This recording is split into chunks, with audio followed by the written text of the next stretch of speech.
एक अनुमान के मुताबिक भारत में नए साल में जनवरी तक 3 करोड़ कोरोना केसेस होने की आशंका है। इस अनुमान के मुताबिक सितंबर 2020 में कोरोना संक्रमितों की संख्या 35 लाख तक पहुंच सकती है। यह अनुमान बेंगलुरु स्थित भारतीय विज्ञान संस्थान यानी IIMC के शोधार्थियों ने गणितीय मॉडल के आधार पर लगाया है।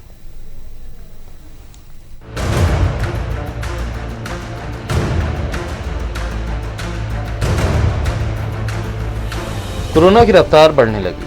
ये हम नहीं कह रहे बल्कि कोरोना के बढ़ते आंकड़ों से पता चल रहा है। 10 लाख मामले होने को लेकर अनुमान विशेषज्ञों ने लगाया था, जो समय से पहले ही पूरा हो गया। देश में कोरोना को लेकर विशेषज्ञों का अनुमान था कि ये जुलाई के चौथे सप्ताह में संक्रमितों की संख्या 10 लाख के पार होगी, लेकिन ये मामले 5 दिन पहले ही 10 लाख के आंकड़े को पार कर गए।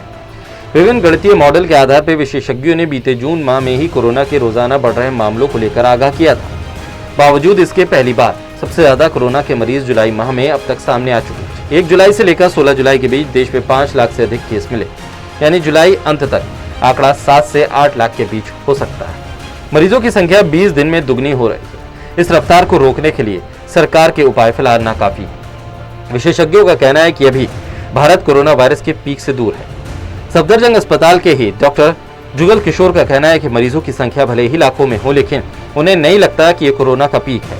वहीं एम्स के निदेशक डॉक्टर रणदीप गुलेरिया का कहना है कि भले ही इसे पीक ना कहें, लेकिन उसका संकेत जरूर माना जा सकता है।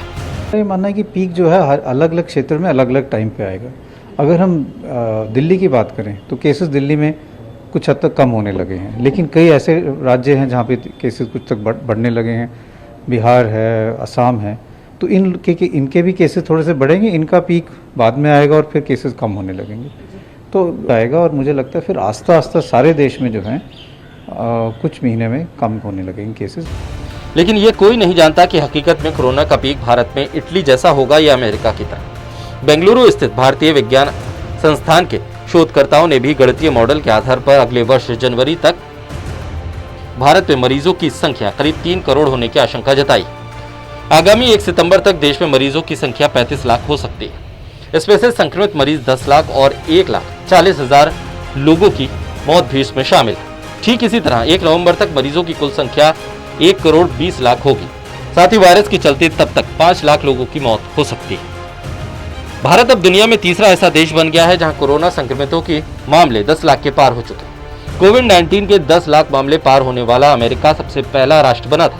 अमेरिका में यह आंकड़ा 28 अप्रैल को ही पार हो गया था। अमेरिका में 1000 से मामले बढ़कर 10 लाख तक पहुंचने में करीब 49 दिन लगे।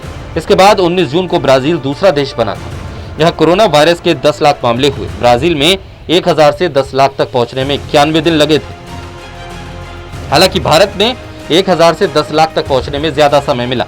भारत में 10 लाख का आंकड़ा छूने में 110 दिनों का समय लगा।